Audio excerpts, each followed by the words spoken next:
But here's the question I have for you, though. So, you and I are not nationalists. We don't believe in national pride as a concept, really, but a lot of people do.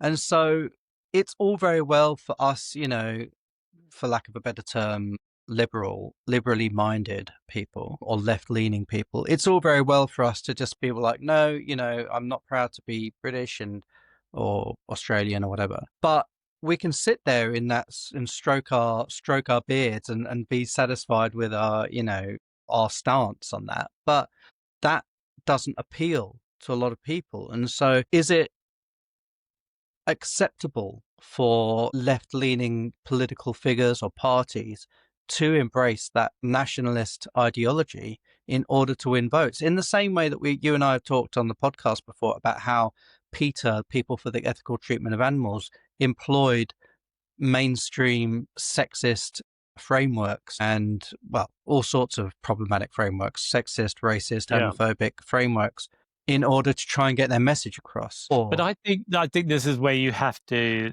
draw the distinction. You don't use racist or divisive tactics. You use tactics that give people pride, but not at the exclusion or harm of other people. That's the difference. So you can run I don't know. Like St. George's Day something or other street Well, party. yeah, I suppose if that's your thing, you could do that.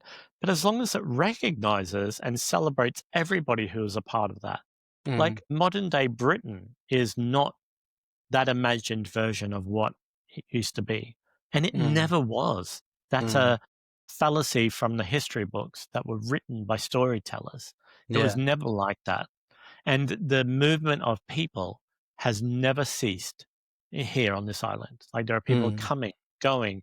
I mean, it spoke French. It was Roman for a while. It was probably Norse Viking for a while. And we're not going back that far. Like this isn't the way that when you think of like Carry On films or Are You Being Served or, The War and Winston Churchill,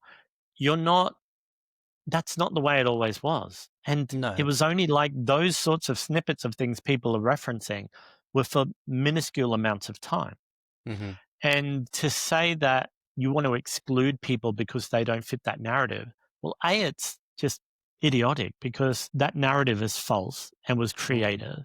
Much like what happened in Australia and happens in Australia with all the jingoism around the Anzacs and being like a good Australian.